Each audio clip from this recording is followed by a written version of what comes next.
अस्सलामुअलैकुम मेरे भाई, गुड मॉर्निंग। जागो लाहौर में आप सबको खुश आमदीद कहते हैं जनाब। हंसती मुस्कुराती खूबसूरत सी सुबह के साथ मैं हूं मुनीबा। सिर्फ इस उम्मीद और इस दुआ के साथ कि आप लोग इस वक्त जहां कहीं भी होंगे खुशबाश होंगे, अपना ख्याल रख रहे होंगे और अपने साथ साथ दूसरों का भी ख्याल रखना चाहिए हमें, हमारे ऊपर फ़र्ज़ भी है।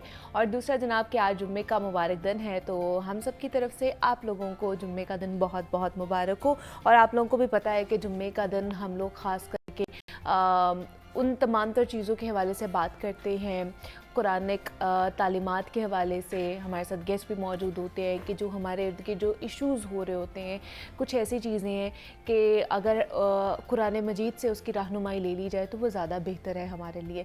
लेकिन अभी क्योंकि प्रोग्राम का आगाज़ करना है और प्रोग्राम का आगाज़ किसी अच्छी बात के साथ या किसी एडवाइस के साथ ही किया जाना चाहिए, तो आज हमने जनाब गुस्से के हवाले से बात करनी है। वैसे भी कहा जाता है कि जनाब गुस्सा हराम है, और वाकई ऐसा होता है कि गुस्से में आप बहुत से ऐसे इक़दाम उठा लेते हैं, इनिशिएटिव्स ले लेते हैं जिसको बाद में जाके आपको रिग्रेट बहुत ज़्यादा होता है। कहा जाता है कि जनाब जो शख्स गुस्से की केमिस्ट्री को समझता है ना, वो बड़ी आसानी से गुस्से को कंट्रोल कर सकता है। मगर गुस्से की केमिस्ट्री दरअसल चीज़ क्या है, आज हम इस पे बात करेंगे और आपको बताएंगे कि वाकई क्या है ये केमिस्ट्री, और वो भी गुस्से की केमिस्ट्री। हमारे अंदर ना 16 केमिकल्स होते हैं जो हमारे जज्बात, हमारे इमोशंस बताते हैं, और हमारे इमोशंस हमारे मूड्स तय करते हैं, और हमारे जो मूड्स होते हैं वो हमारी पर्सनालिटी बन जाते हैं। ये एक पूरी एक चेन चल रही होती है। और बायोलॉजिकली अगर देखा जाए तो हमारे जितने भी इमोशंस हैं ना, उनका जो दुरानिया है, उनका जो टाइम है, वो सिर्फ़ और सिर्फ 12 मिनट्स होता है, उससे ज़्यादा नहीं हो सकता है। मिसाल के तौर पर अगर देखा जाए तो गुस्सा एक जज्बा है, एक इमोशन है हमारा, और ये जज्बा केमिकल रिएक्शन से पैदा होता है कि आपकी बॉडी के अंदर एक केमिकल रिएक्शन होगा, उससे आपको गुस्सा आना शुरू हो जाएगा। इसके नतीजे में हमारा ब्लड प्रेशर बढ़ेगा और ख़ुद पर काबू रखना या लहजे को संभालना हमारे लिए मुश्किल हो जाएगा। मगर दिलचस्प बात इसमें यह है कि हमारा गुस्सा बायोलॉजिकली ज़्यादा से ज़्यादा सिर्फ़ और सिर्फ 12 मिनट तक कायम रह सकता है। इससे ज़्यादा या इससे देर तक मुमकिन ही नहीं है कि हमारा कोई एक इमोशन भी रहे, क्योंकि हमारे जिस्म में एग्जैक्ट जो बायोलॉजिकली बताया जाता है कि 12 मिनट बाद गुस्से को भुजाने वाले जो केमिकल्स हैं वो पैदा होना शुरू हो जाते हैं, जो हमें अगले 3-4 मिनटों तक कूल डाउन कर देते हैं, हमें ईजी कर देते हैं। चुनाचे अगर हम गुस्से के इन 12 मिनटों को मैनेज करना सीख लें, तो आपको नहीं लगता कि हम गुस्से की तबाहकारियों से बच सकते हैं? कि गुस्से में हाँ कि हम इस तरह के फ़ैसले कर लेते हैं कि बाद में फिर हमें रिग्रेट होता है। हम इस तरह के अल्फाज बोल देते हैं गुस्से में कि बाद में हमें फिर उनके ऊपर पछताना पड़ता है कि काश हम गुस्से पर उस टाइम काबू पा लेते। तो ये नुस्खा सिर्फ गुस्से तक महदूद नहीं है, बल्कि हमारे जो 6 बुनियादी जज्बात हैं, जिसमें गुस्सा आ जाता है, जिसमें खौफ का एलिमेंट है, जिसमें नफ़रत आ जाती है, हैरत आ जाती है, उसके बाद इंजॉयमेंट आ जाती है जिसे लुत्फ़ कहते हैं, और उदासी, इन तमाम इमोशंस की उम्र भी सिर्फ 12 मिनट ही है। तो हमारा जिस्म 12 मिनट बाद हमारे हर जज्बे को नॉर्मल कर देता है, नॉर्मलाइज कर देता है।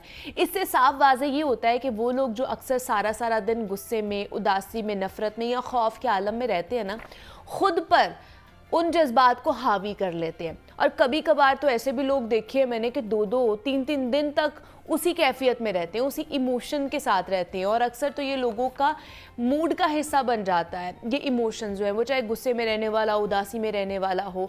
और जैसा कि हम पहले भी मैं बता चुकी हूँ कि यही मूड्स हमारी शख्सियत बनाते हैं, हमारी पर्सनालिटी डेवलप कर रहे होते हैं। और अगर हम ये 12 मिनट मैनेज करना सीख लें अपनी ज़िंदगी में, तो उम्र भर की जितनी भी ख़राबियाँ हमसे सरजद हो रही होती हैं ना, उनसे हम बच सकते हैं। तो इसलिए मैंने आज इस पर बात की है कि क्योंकि गुस्सा आजकल हमें बहुत ज़्यादा आता है, वो मैं अपनी बात करूँ, वो मैं आप लोगों की बात करूँ, अपने इर्द गिर्द लोगों की बात करूँ, गुस्सा एक ऐसी चीज़ है जो छोटे से बच्चे को भी आएगा, बड़े बुजुर्ग को भी आएगा, और हर सिचुएशन में हमें आएगा। वो खुशी की सिचुएशन हो, उसमें भी कहीं ना कहीं हमें गुस्सा आ रहा होता है, किसी को देख कर के वो खुश क्यों है इतना, और वो कोई और भी सिचुएशन हो तो उसमें हमें गुस्सा आ रहा होता है। तो गुस्से को कंट्रोल किस तरह करना है, 12 मिनट का खेल है, सिर्फ और सिर्फ 12 मिनट का। अगर वो 12 मिनट आप अच्छे तरीके से मैनेज कर ले अपने आप को, अपने इमोशंस को, तो आप इसकी जो कह ले कि नेगेटिव इम्पैक्ट है जो आपकी ज़िंदगी में हो रहा होता है, जो आपसे मुंसलिक लोगों के ऊपर हो रहा होता है, उससे हम काफ़ी हद तक बच सकते हैं और बाद में रिग्रेट करने से भी बच सकते हैं कि हम फ़लाँ टाइम पे शायद गुस्सा ना करते, हम कंट्रोल कर लेते तो शायद ये चीज़ें ना होती। इस गुस्से की वजह से बहुत सारे हमारे रिश्ते हमसे अलग हो जाते हैं, टूट जाते हैं, हमारी दोस्तियाँ हमसे जो है ना वो दूर हो जाती है। तो इसलिए इन इमोशंस को अपने ऊपर हावी नहीं होने देना, वो कोई भी इमोशन हो। कहते हैं ना कि गुस्से में कोई ऐसा फ़ैसला नहीं करना चाहिए और खुशी में कोई वादा नहीं करना चाहिए, क्योंकि दो ऐसे इमोशन होते हैं जिसमें हम एक्सट्रीम पर चले जाते हैं और हमें समझ नहीं आ रहा होता और हम ऐसी चीज़ें कर बैठते हैं कि बाद में उनकी वजह से हमें रिग्रेट होता है। तो कोई भी इमोशन हो उसको कंट्रोलेबल कह ले कि सिचुएशन के साथ उसके साथ चलना चाहिए हमें, कि ना हमें बहुत ज़्यादा उसको हाइप क्रिएट करनी चाहिए और ना ही बहुत ज़्यादा उसको डाउन पे लेकर जाना चाहिए। बैलेंस रहकर अपने इमोशंस के साथ भी हमें चलना चाहिए, कंट्रोल करके चलना चाहिए। तो ये आज का पैगाम था जो मैंने आपके साथ शेयर किया है। उम्मीद करते हैं कि कोई ना कोई चीज़ इसमें से आप लोगों को भी ज़रूर समझ आई होगी और आप उसके ऊपर भी ज़रूर अमल दरामद करेंगे। अभी जनाब प्रोग्राम में आगे बढ़ते हैं। जनाब अब कुछ बात कर लेते हैं सोशल मीडिया के हवाले से, क्योंकि हम सबकी ज़िंदगी का एक अहम कह ले कि हिस्सा बनता जा रहा है हमारा सोशल मीडिया, हमारा ये स्मार्टफोन जिनको हम लोग हर टाइम अपने फ़ोन में अपने हाथ में रखते हैं, सोते जागते उठते बैठते जहाँ पर भी हम बैठे होते हैं ना हम फ़ोन पे लगे हुए होते हैं। और एक अंदाजे के मुताबिक ये बताया जा रहा है कि मुल्क भर में 15 करोड़ स्मार्टफोन्स यूज़र्स हैं और इनमें से बेशतर घंटों मोबाइल फ़ोन यहाँ पर सोशल मीडिया पर अपना वक्त गुजारते हैं। लेकिन कुछ मुनाफा बख्श काम करने की बजाय सिर्फ हम लोग यहाँ तो फेसबुक या सोशल मीडिया ऐसा मुख्तलिफ ऐप्स यूज़ कर रहे होते हैं या टिकटॉक देख रहे होते हैं, लेकिन ज़रा सी कोशिश से वो कामयाब ई कॉमर्स का हिस्सा बन सकते हैं और अपना रोज़गार बना सकते हैं। पाकिस्तान का जो नौजवान है ना वो सोशल मीडिया पर कामयाब एंटरप्रेन्योर कैसे बन सकता है? क्या उससे पाकिस्तान की इकोनॉमी को कोई फ़ायदा हो सकता है या नहीं हो सकता? क्योंकि इस वक्त दुनिया 5G पर है और हम 4G पर स्टैंड कर रहे हैं। तो क्या पाकिस्तान को 5G टेक्नोलॉजी की इस वक्त ज़रूरत है? हम कब तक उसके ऊपर जा सकते हैं, ये भी एक सवाल है। दूसरा, बहुत से लोग हमसे ये सवाल करते हैं कि जनाब आपने ये चीज़ें तो ज़रूर एक्सपर्ट से पूछनी है कि एक अकाउंट है जो यूट्यूब है या इंस्टाग्राम का है, उस पर 5 साल से वो बंदा मेहनत कर रहा है, उसके फॉलोअर्स बड़ी ही मुश्किल से 30,000 हैं, उसका कंटेंट भी बड़ा अच्छा है, लेकिन वो ताहाल कोई ख़ास कमाई नहीं कर सका है। इसकी क्या वजह है? और दूसरी साइड पे एक ऐसा अकाउंट है जिसने पिछले 5 महीने में अपना अकाउंट स्टार्ट किया और उसके फॉलोअर्स जो है वो बढ़ते ही जा रहे हैं, 1 लाख से ज़्यादा हो चुके हैं। और उसकी क्या वजह है कि वो इतनी अच्छे तरीके से कमाई कर पा रहा है? तो कंटेंट के हवाले से आज हम जानने की कोशिश करेंगे, मुख्तलिफ प्लेटफॉर्म्स के हवाले से जानने की कोशिश करेंगे कि आया हम उनसे पैसे कमा सकते हैं या नहीं कमा सकते हैं। और इस पर बात करने के लिए हमारे साथ इस वक्त इन स्टूडियोज़ में जहांज़ेब गोंदल मौजूद हैं, जो कि सोशल मीडिया एक्सपर्ट हैं और कम्युनिकेशन एक्सपर्ट हैं। जहांज़ेब, आपको वेलकम कहती हूँ जागो लाहौर में। कैसे हैं आप? बहुत शुक्रिया, बहुत अच्छा लगा। और एक ऐसे टॉपिक पे हम बात करने चाह रहे हैं जिसकी वाकई ज़रूरत है। हम सियासत पे बात करते हैं, हम खेल पे बात करते हैं, लेकिन जो हमारी यूथ है, और आप अभी बता रही थी कि स्मार्टफोन यूजेज इतना ज़्यादा हो चुका है, वही ना, तो हर टाइम तो हम लोग स्मार्टफोन पे वो लगे रहते हैं। हमारी आंख खुलती है तो सबसे पहले हमारे हाथ जो है ना वो फ़ोन ढूंढ रहे होते हैं, कहाँ पर गया हमारा फ़ोन। हम लोग सोशल मीडिया प्लेटफॉर्म्स देखें, लेकिन इसका प्रोडक्टिव यूज़ भी तो होना चाहिए ना हमारा, कि हम इतने घंटे अपनी एक दिन के उसके ऊपर गुजार देते हैं लेकिन उसका कोई आउटकम हमें नहीं मिलता है। तो किस तरह हम प्रोडक्टिव बना सकते हैं इसको? अच्छा, सबसे पहले तो आपने खुद बात की कि smartphone, mobile phone, cell phone से हम स्मार्टफोन पे आ चुके हैं। तो एक स्मार्ट यूजेज बहुत ज़रूरी है उस चीज़ का।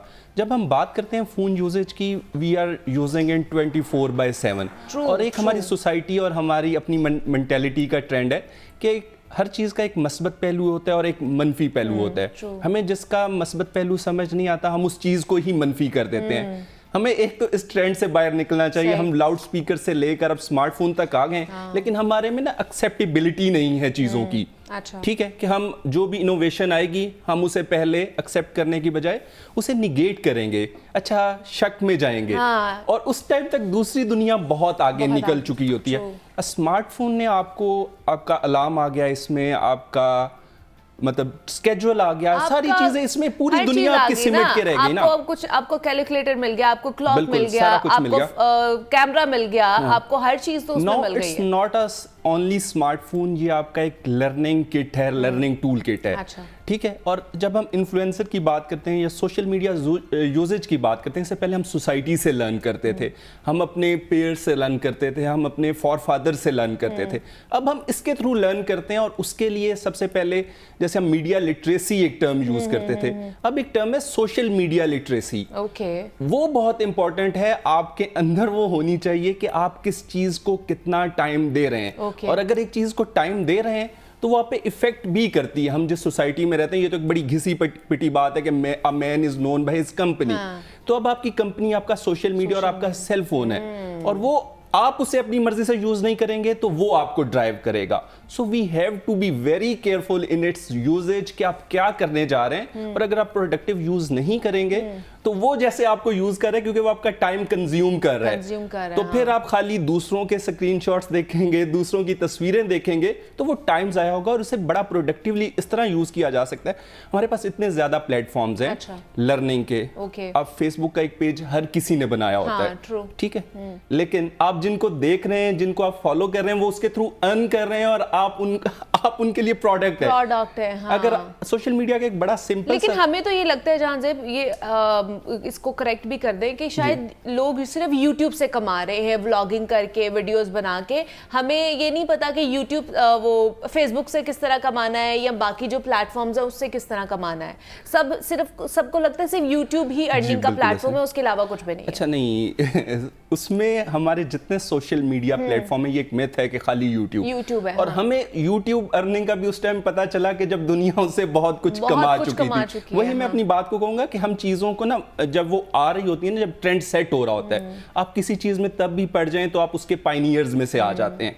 तो वही असल टाइम होता है आपकी अर्निंग का। अच्छा। ठीक है, मतलब जैसे कहते हैं ना, बिजनेस शुरू में लॉन्च हो रहा है और आपने फॉरेन इन्वेस्ट कर लिया, सेम लाइक सोशल मीडिया। हम तो पहले डिनायल मोड में होते हैं ना, हम तो वो करते ही नहीं है, एक्सेप्ट। बिल्कुल।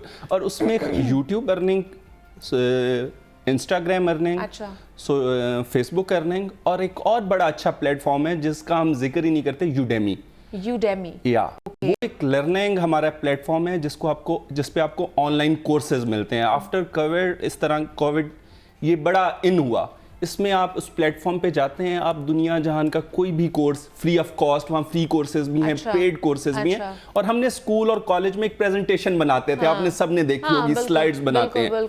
वो एक आप टॉपिक पे स्लाइड बनाएं, अपलोड करें, और इस पे एक छोटा सा वीडियो जो आप फेसबुक वीडियोस पे और यूट्यूब वीडियोस पे उसको नरेट करना है और उसको उस प्लेटफॉर्म पे छोड़ दें, तो आपकी अर्निंग स्टार्ट हो जाएगी।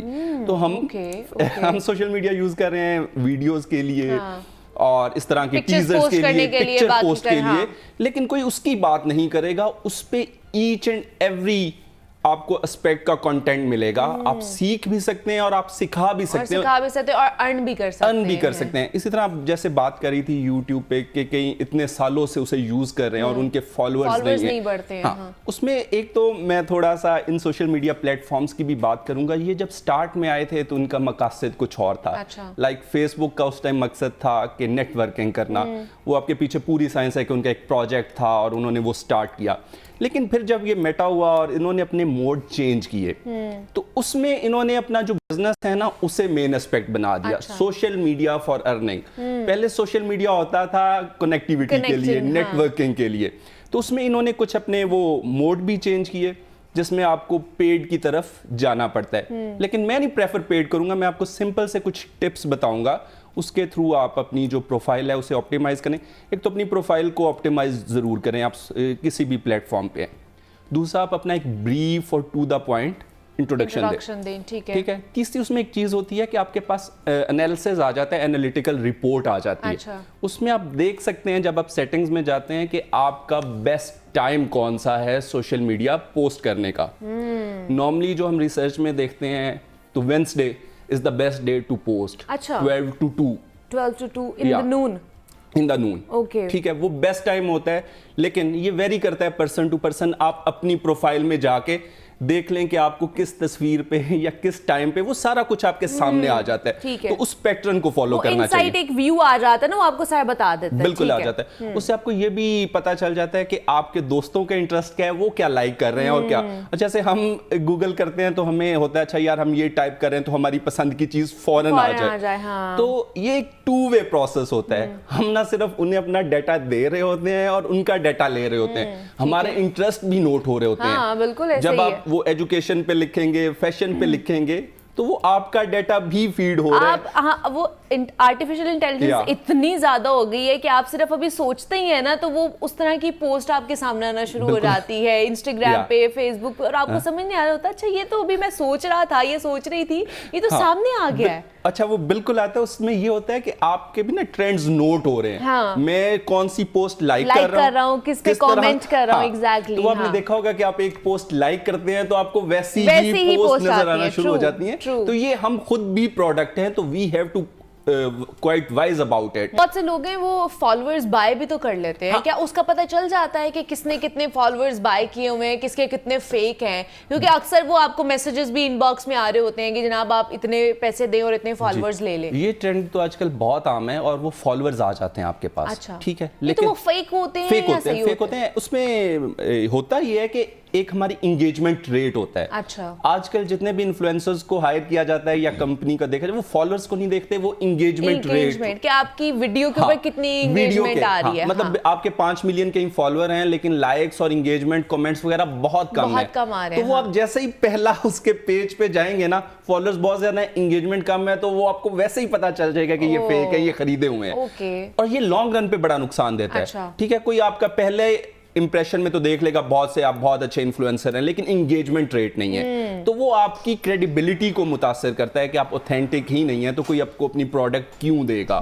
तो इस चीज से हमें बचना चाहिए और ऑर्गेनिक होना चाहिए। और ऑर्गेनिक के लिए इतनी वो आपको बता दिए, टाइम स्केड्यूल है, आपके डिपार्टमेंट्स हैं, आपके पास क्या पोस्ट करना है, क्या पोस्ट नहीं करना, उसके पीछे पूरी स्ट्रेटजी होनी चाहिए। तो we should not go for this, और ये लॉन्ग रन में आपको ज्यादा हार्म करेगा। लेकिन जो लोग हैं वो उनको किस तरह बताओगे कि कौन सा कंटेंट ज़्यादा इस वक्त चल रहा है? वो नीच जो है आपकी, उसकी कह ले कि इंटरेस्ट पे है, अपनी इंटरेस्ट पे रखें कंटेंट या लोगों के इंटरेस्ट पे रखें?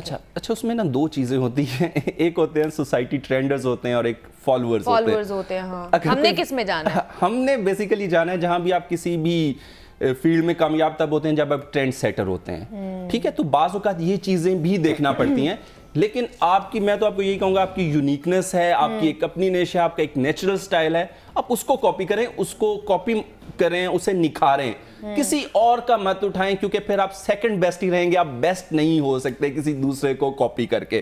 तो उसमें सोशल मीडिया में इतनी गुंजाइश है ना कि आप क्रिएटिव कुछ भी करते हैं वो आपको जगह दे देता है। अच्छा। बिल्कुल। इसके अलावा ये होता है कि आप ह्यूमर में अच्छे हैं, आई विल नॉट से कि फिर आप सीरियस शो करें, आपको खुद को कैरी करना आना चाहिए। It's like all the other departments. आप देखा होगा कि किसी भी फील्ड में वही बंदा कामयाब होता है जो ट्रेंड सेटर है या जिसमें कुछ स्पार्क है, हाँ, जो कुछ नया करने की कोशिश करता है, कुछ यूनिक करने की कोशिश करता है। और हमने एक वो बड़ा सिंपल सा वर्ड यूज करते हैं कि उसने अपने आप को बड़ा अच्छा किया हुआ है। हाँ। तो कैरी आप तभी करते हो जब आप अपनी जात की खूबियां देखते हो। तो वो आप किसी को फॉलो करना चाहें तो कर भी सकते हैं, मैं उसको भी डिस्करेज नहीं करूंगा, लेकिन एटलीस्ट अपने आप को पहचाने, अपने कंटेंट की स्पेशलिटी को पहचाने, एक अपनी यूएसपी डेवलप करे। आपका यूनिक सेलिंग पॉइंट क्या है, वो कोई भी हो सकता है। आज तक जितनी प्रोडक्ट्स बिकी हैं वो सोशल मीडिया पे हों, वो मीडिया पे हों, वो अपनी यूएसपी की वजह से बिकती हैं, तो वो हमें डेवलप करने की जरूरत है। दूसरा टिकटॉक बहुत ज्यादा यूज होता है, क्या उससे भी अर्निंग की जा सकती है? टिकटॉक से भी? बिल्कुल, टिकटॉक से बहुत ज्यादा अर्निंग हो रही है, लेकिन उसमें मेरा क्योंकि आजकल तो इन्फ्लुएंसर्स क्या, एक्टर्स क्या, सारे हमें टिकटॉक पे मिलते हैं। हाँ, उसमें यह है कि मुनीबा, हम जब बात करते हैं इन्फ्लुएंसर्स की या अर्निंग की, हर प्लेटफॉर्म में अर्निंग है। अच्छा। एक्टर्स तो उधर से भी कमा रहे हैं। हाँ। जब एक आपको ऐसा प्लेटफॉर्म मिलेगा, उन्होंने एक सर्टेन पॉलिसी की, आपके इतने फॉलोअर्स होंगे, इतनी वीडियोस होंगी, और टिकटॉक ने ना कंटेंट प्रोड्यूस को इजी कर दिया। अच्छा। टिकटॉक की अर्निंग भी है, और आप कंटेंट, आपने एक तस्वीर बनानी है, इतने बेतहाशा फिल्टर है, आपकी तस्वीर बदल के कहीं से कहीं पहुंच जाएगी। तो उनका जो कंटेंट क्रिएशन की ऑप्शंस है ना, वो इतनी ज्यादा हैं, और अगर बंदे में थोड़ा सा भी स्पार्क है और स्पार्क नहीं भी है, वो थोड़ी सी मेहनत करता है 10 से 15 दिन के पास, वो उन ऑप्शंस के थ्रू इतनी मजे की वीडियो बना सकता है, क्योंकि उसमें ना आपको बोलना पड़ता है, आप डबिंग कर सकते हो, आप डब स्मैश ले सकते हो, इस तरह की सारी चीजें हैं, तो वो बहुत ईजी हो गया है। तो लोगों के लिए वो फिजिबल भी है और उसके साथ पैसे हैं, तो वो इस वजह से बहुत ज्यादा हो रहा है। लेकिन उसमें भी मैं इतना ही कहना चाहूँगा कि हमें ना हर चीज़ में एक लर्निंग, एक पॉजिटिविटी का इम्पैक्ट ज़रूर रखना चाहिए।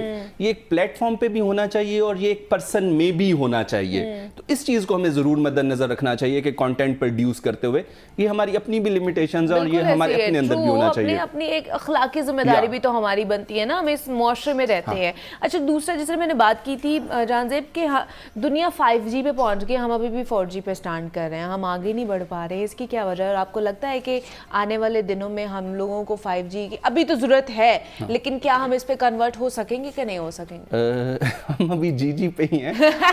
हम अभी GG पे ही हैं। देखिए, दुनिया 4G भी हमारे पास तब आया जब दुनिया ने जब खत्म कर दिया। तो हम आएगा इंशाल्लाह आएगा, और जरूरत तो हर एक अच्छी चीज की होती है। अब ये कहें कि हमें एक एडवांस, आपके पास अपना सेल फोन है, आप उस पर भी गुजारा कर सकते हैं, जब लेटेस्ट स्टाइल आता है उसमें डिफरेंट फीचर्स होते हैं, तो हमें जाना पड़ता है कुछ चीजें हमें सोसाइटी के साथ, क्योंकि हम compete इंटरनेशनली कर रहे हैं जी। हम इधर खाली compete नहीं कर रहे, तो उनके साथ काम करने के लिए। और आफ्टर 2020 और 2019 जब ये कोरोना वगैरह आया, तो अब तो एक ग्लोबल विलेज से ज्यादा हम एक ही विलेज बन चुके हैं। अब हम ऑनलाइन अर्निंग कर रहे हैं, ऑनलाइन काम कर रहे हैं, इंटरनेशनल प्लेटफॉर्म्स पे कर रहे हैं, तो ये बहुत जरूरत है। लेकिन वही बात जो हम पहले कर रहे थे कि हमें थोड़ा सा टाइम लगता है चीजों को करने में, हम इतने क्योंकि हम पहले डिनायल मोड में होते हैं ना, हम एक्सेप्ट नहीं करते किसी भी टेक्नोलॉजी को, और हम गवारा नहीं करते हैं ना कि किसी को हमने क्रेडिट देना है, तो इसलिए फिर हम लोग डिनायल मोड में होते हैं। और बाद में जब पूरी दुनिया पर वो टेक्नोलॉजी छा जाती है, फिर हम कहते हैं वो ना हो, we have to accept it ना। तो ये चीजें होती है और तब तक बहुत लेट हो गया होता है। लेकिन अभी भी सोशल मीडिया का इस्तेमाल आप किस तरह कर सकते हैं पॉजिटिवली, कंटेंट अपना किस तरह बना सकते हैं, उस पर हमने बात की, और उस कंटेंट के थ्रू किस तरह अर्निंग जनरेट कर सकते हैं वो भी हमने आपको बता दिया। हमारे साथ जहांजेब गोंदल मौजूद है। जहांजेब, बहुत शुक्रिया आपके वक्त का कि आप यहाँ पर आए और हमसे बात की। यहाँ पे एक छोटी सी ब्रेक लेते हैं और मिलते हैं इस ब्रेक के बाद।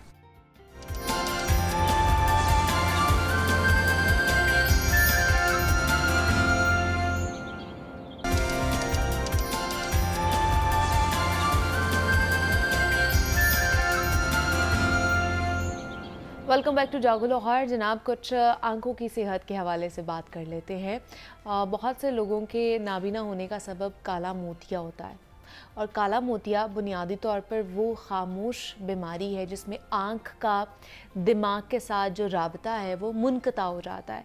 असल में वो असाब काम करना छोड़ देते हैं जो हम मालूमात को आँख के पर्दा बसारत से दिमाग तक मुंतकिल करते हैं, और ये पर्दा बसारत के अंदर भी मौजूद होता है और जो हमारी ऑप्टिक नर्व है उसके अंदर भी मौजूद होता है।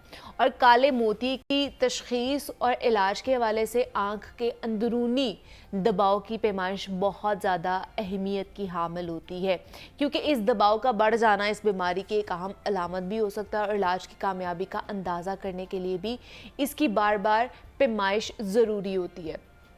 क्योंकि अल्लाह ताला ने आँख के अंदरूनी हिस्से को खुराक फराहम करने के लिए एक निज़ाम बनाया हुआ है, और जिसके तहत पानी की तरह का जो मवाद होता है ना, वो खून से बनकर आँख में आता है और आँख के अंदरूनी हिस्से को वो खुराक फराहम करता है और फिर वो वापस खून में चला जाता है। तो इतना खूबसूरत ये मैकेनिज़्म अल्लाह पाक ने हमारे लिए बनाया है आँखों की सेहत के हवाले से। तो आज हमने ख़ासतौर पर काले मोतिये के ऊपर बात करनी है कि ये काला मोतिया होता क्या है, ये किस तरह हमारी आँखों को इफ़ेक्ट करता है, इसका इलाज किस तरह का मुमकिन हो सकता है, और इस पर आज हम बात करेंगे। इस पर बात करने के लिए हमारे साथ इन स्टूडियोज़ में सीनियर प्रोफेसर हैं, मारूफ आई सर्जन हैं, प्रोफेसर मोहम्मद मोइन साहब इन स्टूडियोज़ में हमारे साथ मौजूद हैं। डॉक्टर साहब, आपको वेलकम कहती हूँ जागो लाहौर में। कैसे हैं आप? बहुत शुक्रिया, थैंक यू।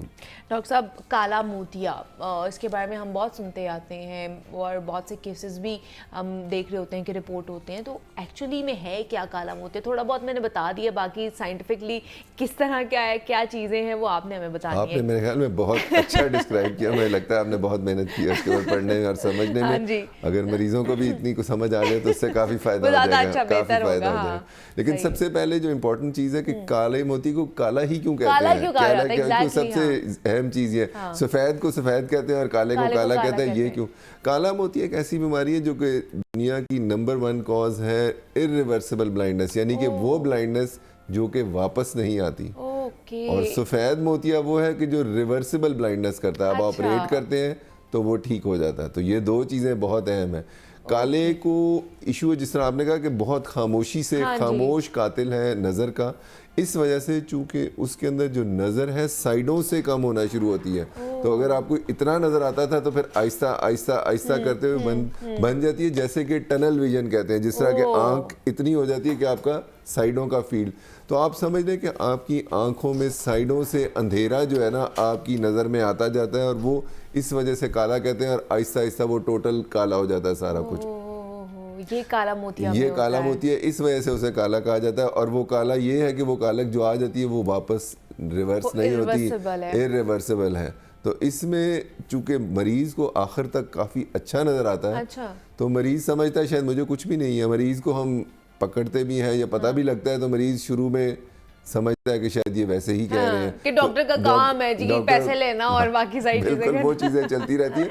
तो इसके लिए हमें तशखीस के लिए फिर टेस्ट करने पड़ते अच्छा। हैं, जिससे हमें भी पता लग जाता है और मरीज भी उसके अंदर इन्वॉल्व होता है लेकिन कि किस तरह, मतलब जिस तरह आप कह रहे हैं कि एक टनल की तरह आपकी नजर होना शुरू हो जाती है कि साइडों से वो कम कम कम कम होना शुरू हो जाती है, कितना अरसा लगता है इस चीज को होते हुए?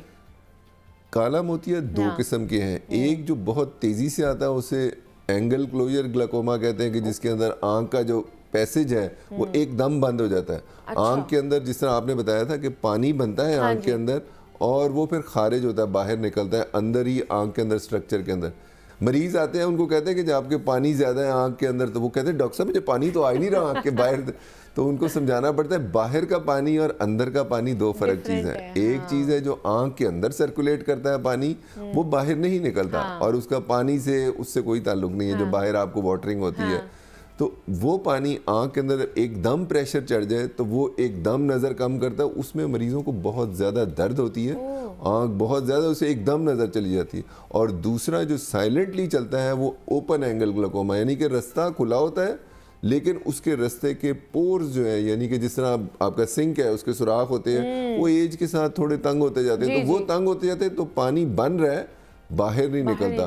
तो आंख एक ऐसी चीज़ है जो स्ट्रेच नहीं होती, बड़ी नहीं होती साइज में, तो उसी के अंदर जब प्रेशर बढ़ जाता है तो आंख के अंदर पीछे जो नर्व है, जो पीछे से तारें जा रही हैं आपकी ब्रेन में, आप देखिए अल्लाह मियां ने 1.2 मिलियन जाती है एक आंख से निकल के पीछे ब्रेन में, 2 मिलियन। हाँ, तो इतनी नर्व जाती है जो कि ऑप्टिक नर्व बनाती हैं। तो वो जिस सुराख में से गुजर के जाती हैं वहाँ पे प्रेशर पड़ता है। तो जो वो प्रेशर है वो नर्व्स बर्दाश्त नहीं करती, जिससे फिर उनकी नज़र आहिस्ता आहिस्ता आहिस्ता कम होती जाती है। तो जो एक्यूट है, जिस तरह हमने कहा, जो एकदम आता है, उसमें तो पता लग जाता है आपको कि दर्द हुई है, वो तो मरीज आएगा दिखाएगा, वो पकड़ा जाता है। लेकिन वो कई बार वो भी लोग देर से आते हैं। लेकिन ये एक ही आंख में आता है, ये दोनों आंखों में सेम आ रहा होता है? ज़्यादा एसिमेट्रिकल होता है, बिल्कुल एग्जैक्टली सेम नहीं होता। लेकिन अच्छी चीज़ है एसिमेट्रिकल होने से या दोनों में फ़र्क आने से ये है कि आपको एक का पता लग जाए तो दूसरे को आप ज़रा जल्दी बचा लेते हैं उसकी वजह से। तो इस वजह से इसको पकड़ना के दो है मरहले।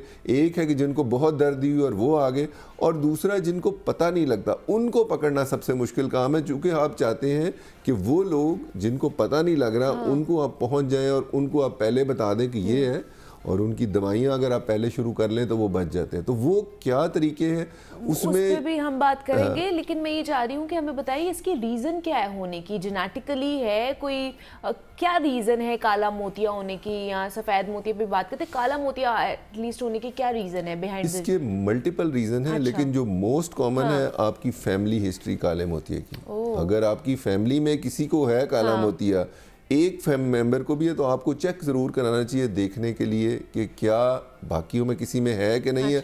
अक्सर यही देखा गया कि किसी के बहन भाई में होता है तो वो आपस में चेक नहीं कराते तो वो मिस हो जाता है और उसको उससे ज़्यादा बीमारी में पकड़ा जाता है जब वो जाता है। तो कहता है हाँ जी मेरे वालिद साहब को था, मेरे भाई बहनों का था। तो आपको चेक कराना, स्पेशली जब 40 साल की उम्र गुजर जाए अच्छा। और आपकी फैमिली हिस्ट्री हो तो आपको 40 पे अपना प्रेशर, जिस तरह आपने कहा था, आंख का दबाव चेक कराना और पीछे से आंख की नर्व उसका मुआयना कराना ज़रूरी है। ये तो एक सबसे बड़ी अहम वजह ये है।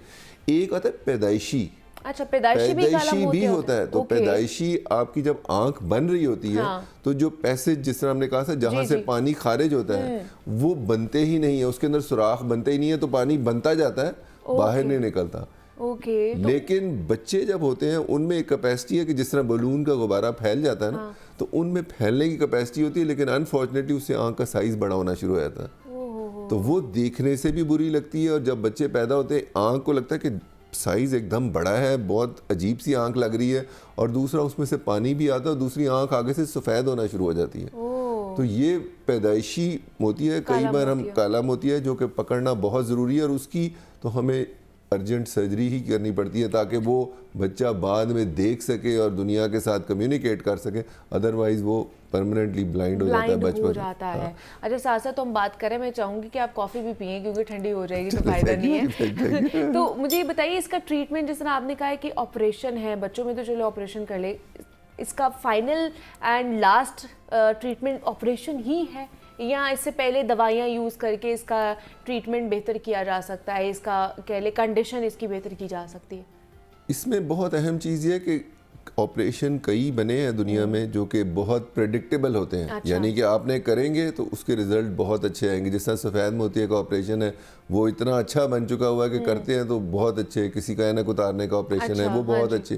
काले मोतिये का ऑपरेशन अभी तक पूरी तरह इतनी उसकी प्रेडिक्टेबली मौजूद है, ऑपरेशन बहुत अच्छा मौजूद है, उसमें कोई ऐसी नहीं है कि ऑपरेशन मौजूद नहीं है। लेकिन सक्सेस रेट उसकी कह लें कि इतनी ज़्यादा नहीं है। सक्सेस रेट से ज़्यादा इंपॉर्टेंट चीज़ है, जब वो काले मोतिये का ऑपरेशन करते हैं तो मरीज़ की नज़र को 2-3 हफ्ते महीने के लिए थोड़ी नीचे चली जाती है और फिर वापस आती है। अच्छा। तो इस वजह से वो जब करते हैं तो मरीज़ थोड़ा सा उसकी वजह से परेशान होता है। तो क्योंकि ऐसे ही है जैसे गुब्बारा है, उसको आप डिफ्लेट कर देते तो एकदम वो सुकड़ के बिल्कुल, फिर आहिस्ता आहिस्ता बॉडी उसको रीफॉर्म करती है, वो बनाती है। तो वो एक चीज़ है जिसकी वजह से उसकी थोड़ी सी प्रिडिक्टेबिलिटी कम है। उसका मतलब ये नहीं है कि काले मोतिये का ऑपरेशन जो है वो नाकाम है और उससे कामयाबी नहीं होती।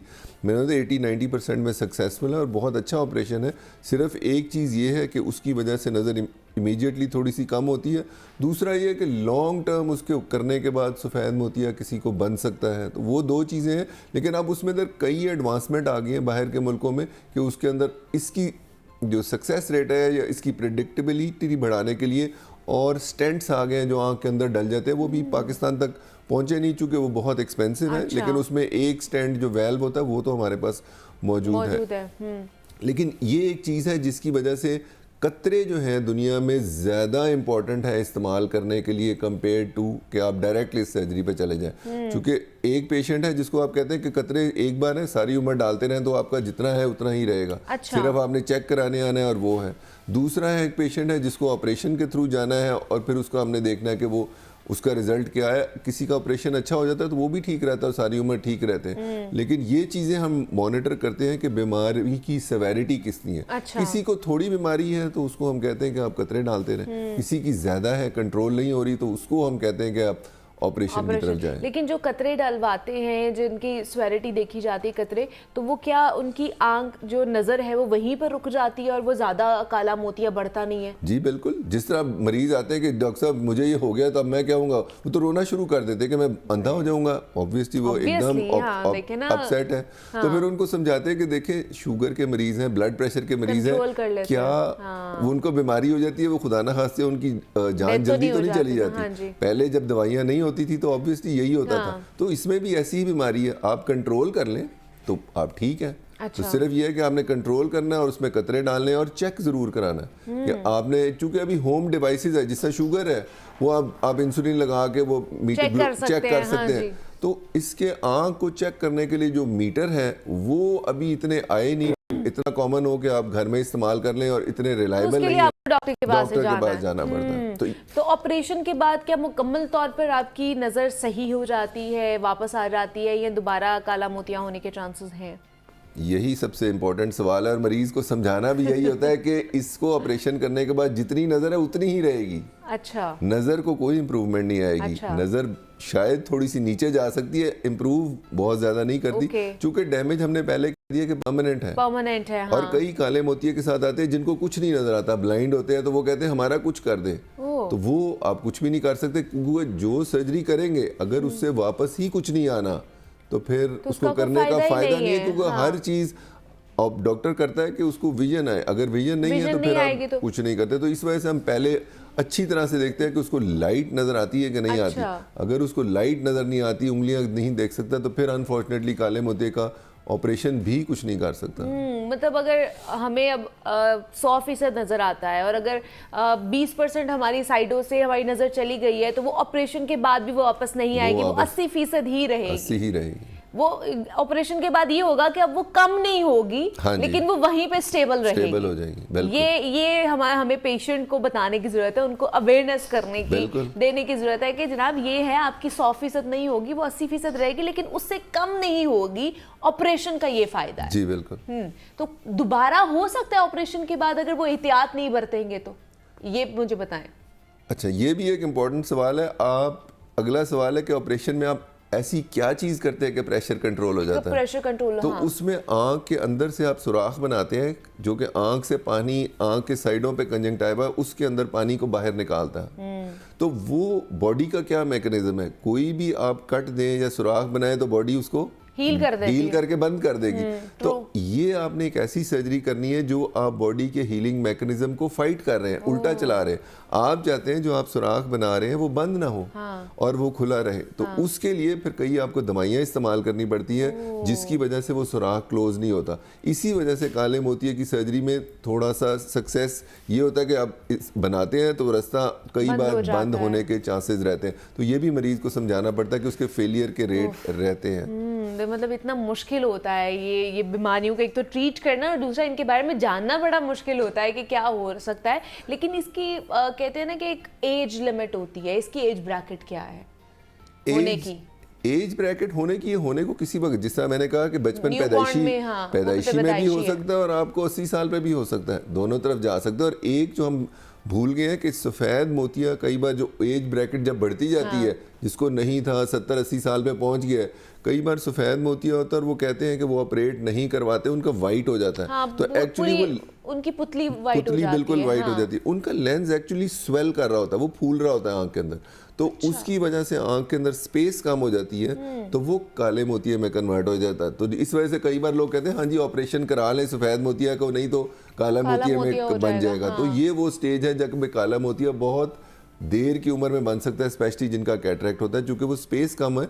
और वो काला मोतिया ठीक हो सकता है अगर आप अर्ली कैटरेक्ट सर्जरी करा लें, ना आपको कतरे डालने पड़ेंगे, ना आपको बाद में काले मोतिये का ऑपरेशन कराना पड़ेगा। और यही रीजंस हैं, फैमिली हिस्ट्री है वाइट मोतिये के अंदर भी, ये उसकी कोई और रीजंस भी? वाइट मोतिया जो है वो बेसिकली एज है।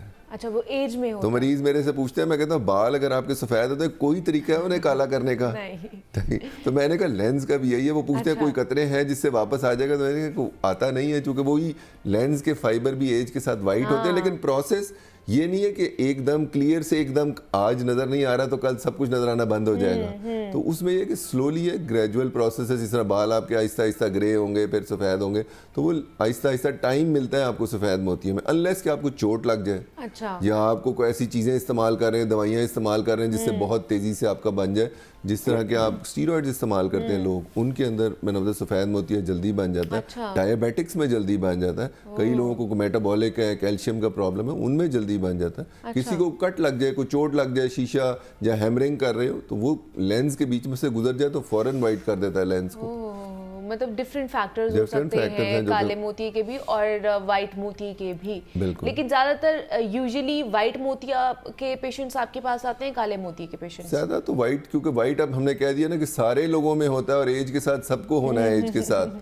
कई आते हैं कि जी मेरे तो पेरेंट्स को कुछ भी नहीं हुआ। हाँ, तो कई लकी होते हैं कि जिनका नहीं भी बनता, लेकिन मेजॉरिटी का 50-60 तो ये एक ऐसी एज है जब तक काफ़ी बन जाता है और मेजॉरिटी लोगों को उस वक्त तक सर्जरी हो जाती है। फिर वो भी डिपेंड करता है कि आप काम क्या करते हैं। और आप रहते किस सेटिंग में हैं। अच्छा। अगर आप सपोज करते ही ड्राइविंग है तो आपको मोतिये के ऑपरेशन की जल्दी जरूरत पड़ेगी, क्योंकि आपने देखना बहुत शार्प विजन चाहिए। अगर आप गाँव में हैं और आपका काम ज़्यादा नहीं है, घर में आपको ज़्यादा नहीं करते, तो ज़्यादा देर तक चलता रहता है उसके हिसाब से। तो इसका क्या कोई प्रिवेंटिव मेजर्स भी ले सकते हैं काले मोतिये से रिलेटेड या फिर वाइट मोतिये से रिलेटेड, कि ना आए, अर्ली ना आए? काले मोतिये के लिए हमने कई चीज़ें तो बता दी हैं। उसमें से चंद चीज़ें अभी रह गई थी जो इस तरह है, जिनको ऐनक का नंबर मोटा लगता हो, जिसका मोटी माइनस की ऐनक लगती हो या मोटी प्लस की ऐनक लगती हो जो 5 नंबर से ज़्यादा हो, तो उनको काला मोतिया बनने के चांसेस नॉर्मल से ज़्यादा होते हैं। अच्छा, जो स्टीरॉयड इस्तेमाल करते हैं, जिस तरह किसी को दमे की तकलीफ है, किसी को और ऐसी कोई चीज़, इम्यूनोसप्रेशन है, रीनल ट्रांसप्लांट हुआ है, वो स्टीरॉयड्स उन्हें इस्तेमाल करने पड़ते हैं जिस्म के अंदर। तो जब वो इस्तेमाल करते हैं तो उसकी कई लोगों में चांसेस होते हैं कि स्टीरॉयड रिस्पॉन्डर होते हैं और उनका प्रेशर आँख का काले मोतिये में कन्वर्ट हो जाता है, तो उनमें काला मोतिया बनना बहुत एक अहम चीज़ है। तो ये बीमारियां हैं, जिस तरह अफ्रीकन रेस है उसके अंदर काला मोतिया ज़्यादा बनता है, तो ये लोग इनको तो वैसे ही चेक कराना चाहिए। तो इसका अगर आंसर आप पूछें तो यही है कि आपको अपना एक बार आंखों का मुआयना किसी ना किसी वक्त कराना ज़रूरी रहता है। स्पेशली 40 एक एज है जबकि उसको पकड़ना बहुत ज़रूरी है। 40 पे आपकी रीडिंग ग्लासेस भी आती हैं और आपको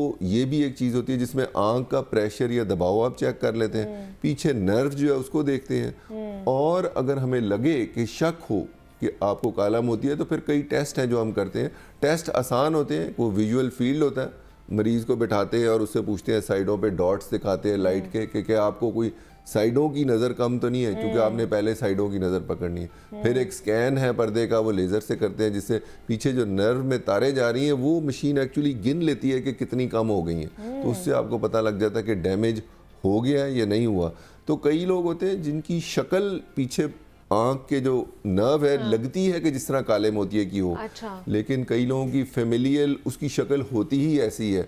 जिस तरह आप कह लेते कि अगर कोई लोग खड़े हैं और कोई 5 फुट के हैं, कोई 6 फुट का, एक में 2 आ गए, तो आप 6 फुट को कहेंगे कि इसको कोई प्रॉब्लम हो सकती है, तो ज़रूरी नहीं है कि उसको हो, कई बार वो नॉर्मल भी 6 फुट का हो सकता है। तो इस वजह से हम काले मोतिये में भी इस तरह कई लोगों का नर्व का साइज़ होता है, वो कई लोगों का नॉर्मल लोगों का भी ज़्यादा होता है, तो वो टेस्ट कराते हैं और उससे देख लेते हैं कि ये है कि नहीं है।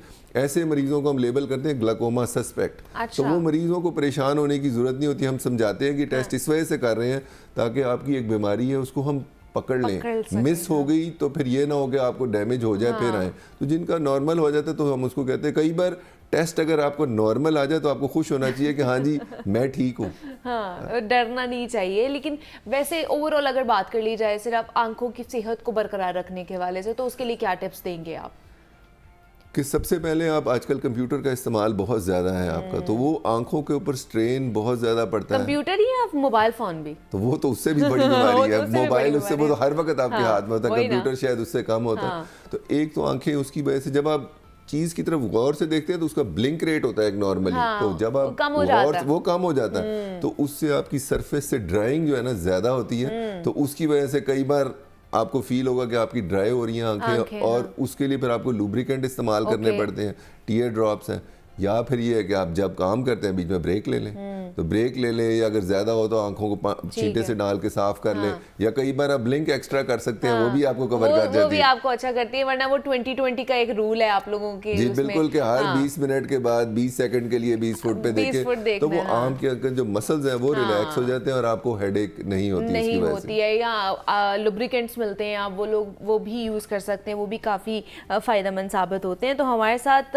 प्रोफेसर मोहम्मद मोइन साहब मौजूद थे। डॉक्टर साहब बहुत शुक्रिया आपके वक्त का कि आप यहाँ पर आए और काले मोती के वाले से, वाइट मोती के वाले से हमने बात की है, किस तरह वो हमारी आंखों को इफेक्ट कर रहा होता है और किस तरह वो हम उसे प्रिवेंट कर सकते हैं। तो यहाँ पे एक छोटी सी ब्रेक लेते हैं और मिलते हैं इस ब्रेक के बाद।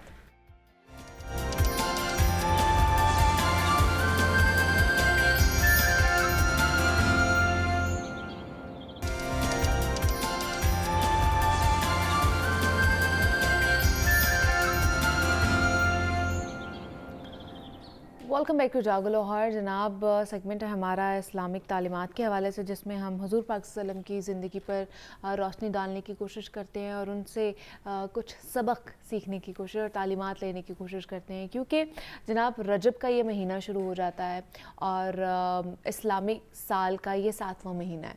और इस महीने की वजह तस्मिया ये है कि रजब तरजीब से माखूज़ है और तरजीब के मायने ताज़ीम के हैं। और अहले अरब इस माह मुबारक को अल्लाह रब्बुल इज़्ज़त का महीना कहते हैं और बड़ी ताज़ीम करते थे, इसलिए इस माह मुबारक को रजब से मौसूम किया गया है। और रजब में मीम में हथियार नहीं उठाए जाते थे। और इस माह मुबारक की यकम तारीख को हज़रत नूह अलैहिस्सलाम कश्ती पर सवार हुए और माह मुबारक की 27वीं रात को हुजूर अक़दस सल्लल्लाहु अलैहि वसल्लम ने मिराज शरीफ की, जिसमें आसमानी सैर और जन्नत और दोज़ख का मुलाहिज़ा भी फरमाया और दीदार इलाही से मुशर्रफ होना था। और इसी माह की 28 तारीख को सैयदुल कौनैन हुजूर अक़दस सल्लल्लाहु अलैहि वसल्लम को मबूस फरमाया गया है। तो ये कहा जाता है कि हुर्मत वाले 4 महीनों में रजब का महीना भी आता है। तो आज हम रजब के फ़जीलत के हवाले से जानने की कोशिश करेंगे, अहमियत रजब के महीने की जानने की कोशिश करेंगे। ख़ास इबादात का कहा जाता है कि रजब के महीने में किया जाए, क्योंकि ये अल्लाह को ये महीना बहुत ज़्यादा महबूब है, पसंद तरीन महीना है। तो इस पर भी थोड़ी सी रोशनी डालेंगे। इस पर बात करने के लिए डॉक्टर पीर तारिक शरीफजादा साहब हमारे साथ मौजूद हैं, मारूफ सीरत स्कॉलर हैं। डॉक्टर साहब, आपको वेलकम कहती हूँ जागो लाहौर में। कैसे हैं आप? बहुत शुक्रिया, अल्हम्दुलिल्लाह बिल्कुल ठीक। डॉक्टर साहब, रजब का महीना जिसे अल्लाह पाक का पसंदीदा महीना कहा जाता है, तो क्या अहमियत और फजीलत है इस महीने की? बिस्मिल्लाह रब्बि मोहम्मद करीम अलैहिस्सलातु तस्लीम। सबसे पहले तो यादावरी का शुक्रिया और रजब अल मुरज्जब की निस्बत से आज की नशिस्त का आज के सेगमेंट का आपने अहतमाम किया है।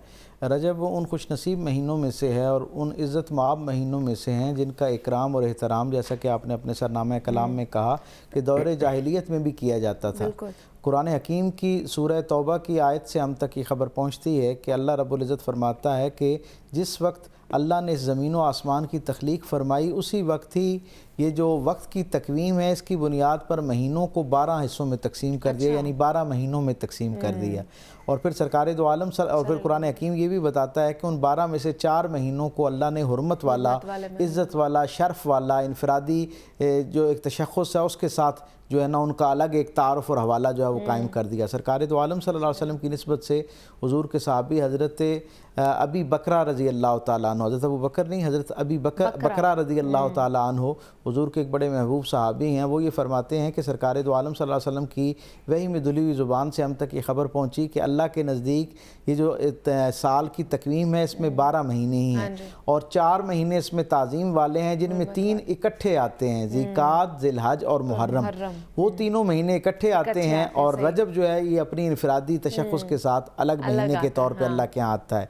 फिर इसकी एक और अरबों के हवाले से और माजी के हवाले से एक अपना एक तशख़्ख़ुस और इनफरादियत ये भी है इस महीने की कि वो जो पहले 3 महीने हुआ करते थे, यानी ज़िकात, ज़िलहज और मुहर्रम वाले, उन 3 महीनों में क्योंकि बहुत लंबा टाइम उन्हें जंग से रुकना होता था और एक दूसरे से लड़ाई झगड़े से बाज रहना होता था, उसमें हथियार नहीं उठाया जाता था, तो क्योंकि बहुत लंबा टाइम हो जाता तो वो क्या करते कि उसमें जब उनका जो बदले की आग उनको जब बहुत बेचैन करती तो वो एक आध महीने को ज़रूरत सहूलत के लिए आगे पीछे कर लिया करते थे। लेकिन रजब के मामले में उस ज़माने में भी इतनी यानी एहतियात पाई जाती थी कि लोग रजब का इस्तेमाल रजब के महीने के अंदर उसकी पूरी हुर्मत का ख्याल रखते थे। हत्ता कि जिन लोगों के ऊपर अगर कोई हमला आवर भी हो जाता तो अरबों के मिजाज से अमूमी तौर पर यह तवक्को नहीं की जाती, लेकिन वो वहाँ पर उस तारीख़ बताती है कि वो रजब में जवाबन हमला नहीं किया करते थे। तो इतनी इसकी उस ज़माने में भी अहमियत थी और इसकी अहमियत का अंदाज़ा तो उस पर तो इतनी बात ही बहुत काफ़ी है कि मेरे करीम रसूल सल्लल्लाहु अलैहि वसल्लम ने फरमाया कि रजब अल्लाह का महीना है, शाबान मेरा महीना है और रमज़ान मेरी उम्मत का महीना है। आप ये देखिए कि ये जो 3 महीने एक तवातुर के साथ आते हैं, इनकी ज़ाहिरी तरतीब के हवाले से भी आपस में एक ताल्लुक़ और निस्बत है और इनके मामलात और मामूलात के हवाले से भी आपस में बड़ी एक जो है ना गहरी निस्बत पाई जाती है। हज़रत आयशा सिद्दीक़ा रज़ी अल्लाह तआला अन्हा फरमाती हैं कि सरकार दो आलम सल्लल्लाहु अलैहि वसल्लम जिन चंद महीनों के चाँद को देखने के लिए बिल एहतमाम इंतज़ार फरमाते और फिर असहाब को अपने साथ लेकर इसका चांद देखते कि कब चांद तुलू होता है, गोया इसके चांद का इंतज़ार करते, वो रजब का महीना था। और सरकार दो आलम सल्लल्लाहु अलैहि वसल्लम रजब का महीना जब आ जाता तो आप अपनी कमर कस लेते, और आपके बारे में रिवायत है कि सरकार दो आलम सल्लल्लाहु अलैहि वसल्लम रजब में बहुत कम जो है वो अपनी कमर मुबारक को बिस्तर के साथ लगाते, यानी सारी रात जो है वो अल्लाह की इबादत के अंदर गुजारते। तो कोई खास इबादत भी करनी चाहिए जी, उसकी तरफ भी आते हैं रजब। उससे पहले मैं ये अर्ज़ कर दूं कि रजब जो है ना, उसकी निस्बत से एक दो बातें और बड़ी अहम ये हैं कि ये बुनियादी तौर पर जिस तरह इसके मानी से, जैसे आपने बताया कि ताज़ीम की तरफ इशारा करता है और ये ताज़ीम वाला महीना है, वहीं पर इसके बारे में मुफस्सिरीन ने ये लिखा है कि रजब जो है बुनियादी तौर पर बीज डालने का महीना है। और शाबान जो है ये उस बीज की आबियारी करने का महीना है, और रमज़ान उस आबियारी के नतीजे में जो तनावर दरख्त बन जाता है उससे फल वसूल करने का महीना है। इसका मतलब क्या है कि रजब वो महीना है जिसमें बंदे को अल्लाह की बारगाह में अपनी सारी मासियत के साथ पेश हो जाना चाहिए और अल्लाह की बारगाह में तौबा का बीज डालना चाहिए।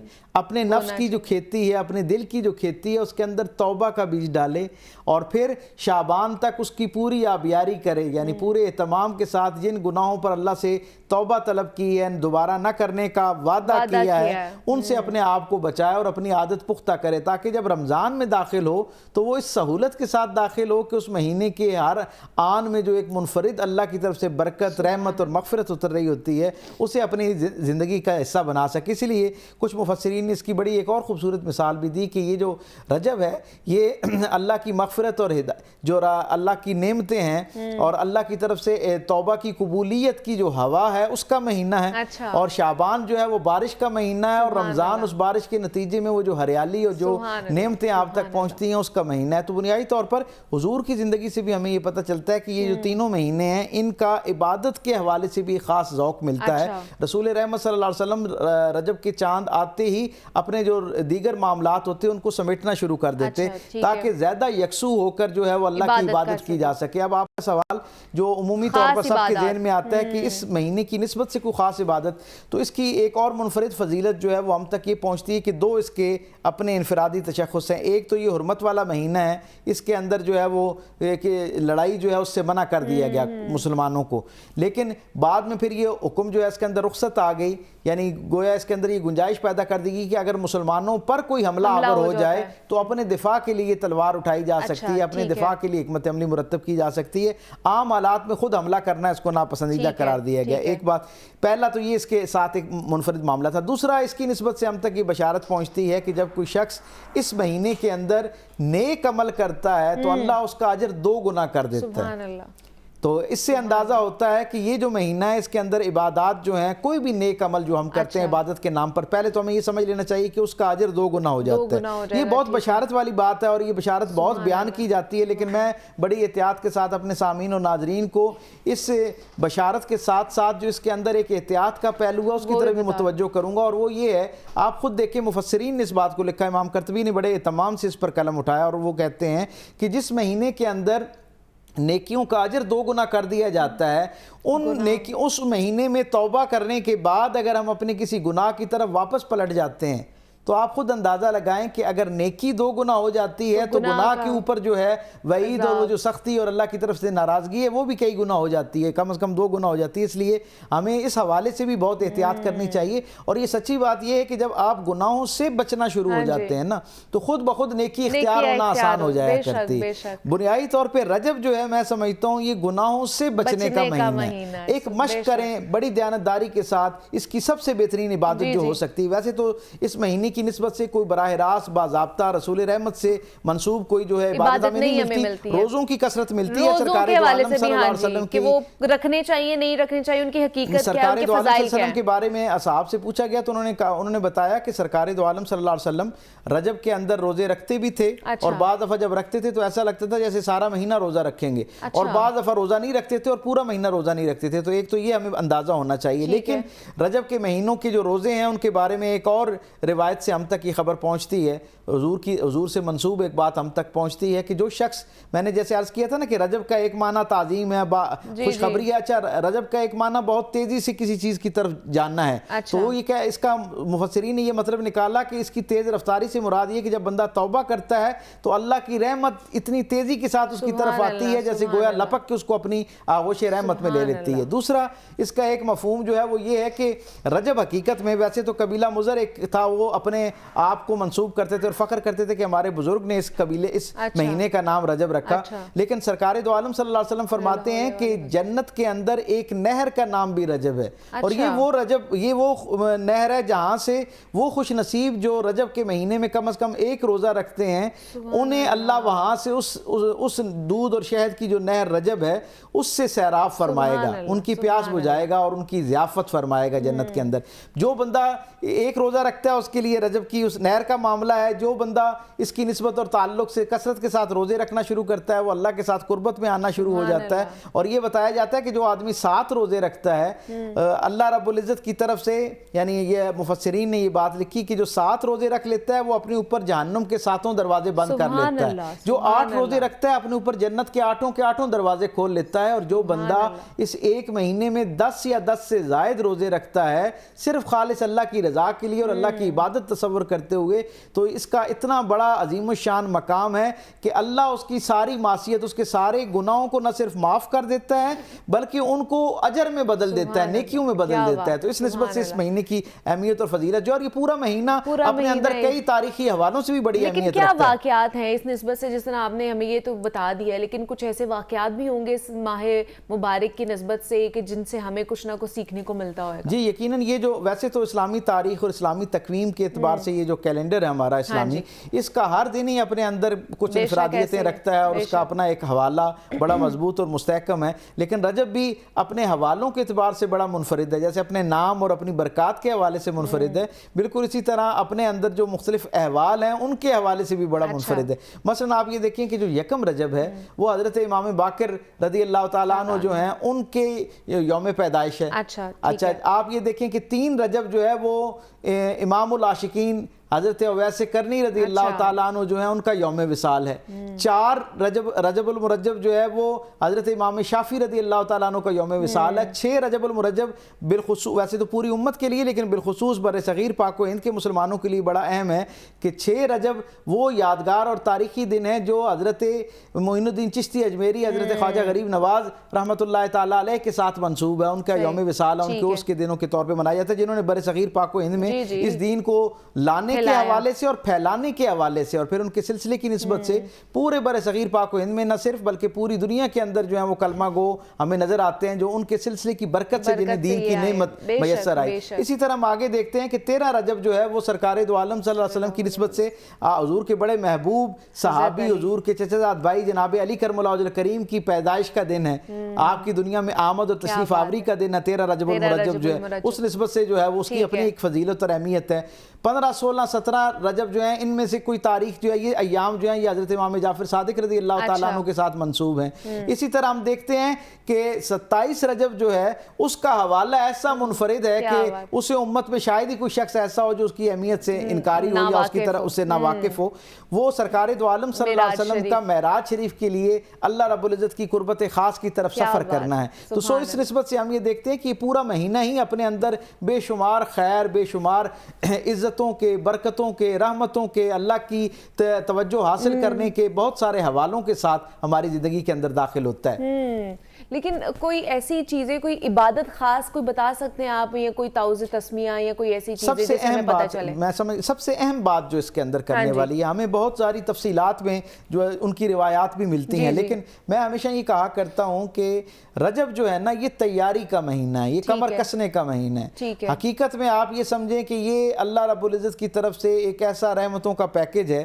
अभी जैसे मैंने रोज़ों की बात बताई, इसी तरह इबादत, नवाफिल, उनका अहवाल, असहाब रसूल की ज़िंदगी से हमें ये पता चलता है कि वो रमज़ान के अंदर तो कुरान हकीम की तिलावत किया ही करते थे, लेकिन रजब के महीने के अंदर भी बिल एहतमाम एक दूसरे को भी कुरान सुनाया करते थे ताकि उसका तलफ़ुज़ दुरुस्त हो सके, उसके अंदर कोई चीज़ कहीं समझने में, बोलने में, बयान करने में कहीं कमज़ोर रह गई है तो ज़रा बेहतर आदमी से एक दूसरे से मुशावरत करके उसको बेहतर किया जा सके, एक दूसरे से रहनुमाई ली जा सके। तो मैं ये समझता हूँ कि सबसे पहले तो हमें अल्लाह के साथ एलानिया तौबा का रिश्ता कायम करना चाहिए, अल्लाह के सामने अपने माजी के सारे जो हमारी कोताहियाँ हैं, क्योंकि इंसान खुद अपने मामले में जितना बाखबर होता है दुनिया को कोई और शख्स उसके बारे में उतना नहीं जानता। तो हम दुनिया हमारी खूबियों को जानती है लेकिन हम अपनी खामियों से भी उसी तरह वाकिफ़ होते हैं जैसे अपनी खूबियों से वाकिफ़ होते हैं। तो सबसे पहले तो पूरी दयानत बेहतरीन इबादत इस महीने की और बेहतरीन इस्तेमाल, बेहतरीन बरकत कशीद करने का जो एक तरीका इस महीने की निस्बत से हो सकता है वो ये है कि अपने नामा अमाल पर निगाह दौड़ाइए, अपने माजी पर और बिलखुसूस अपने हाल पर निगाह दौड़ाइए और देखें कि हमारी ज़िंदगियों में वो कौन कौन सी कमज़ोरियाँ हैं जो हमें अल्लाह की नाराज़गी के करीब करने का ज़रिया बन रही होती हैं, वो कौन कौन से मामलात हैं जिनकी बुनियाद पर मेरा और मेरे अल्लाह का ताल्लुक़ कमज़ोर होता हुआ नज़र आता है। वो हुकूकुल्लाह की ज़ैल में कोई मामलात हैं, इबादतों की कोताही कहीं मौजूद हो, इबादत से मुराद उर्फ़ आम में जिसे हम नमाज, रोज़ा, हज, ज़कात कहते हैं, उसकी कोई कोताही है, उस पर अल्लाह के सामने अपनी शर्मिंदगी पेश करें और आइंदा उस पर कायम रहने की, उसे ठीक करने की जो है वो मश्क शुरू कर दें। गोया डे वन से ये जो एक रजब जो है ना, ये असल में अल्लाह की रज़ा की एक नहर है, तो जो इसको पा ले उसे फौरी तौर पर इससे मुस्तफ़ीद होने की कोशिश करनी चाहिए। एक तो ये है कि हुकूकुल्लाह के मामले में, और फिर इससे भी एक दर्जा आगे जाकर हुकूकुल इबाद, क्योंकि अल्लाह तो बड़ा करीम है, वो अपने बंदा जैसी तौबा पेश करता है अल्लाह ताला उसकी तौबा को कबूल फरमा लेता है और पिछला हिसाब जो है उससे मुबर्रा कर देता है, पाक कर देता है।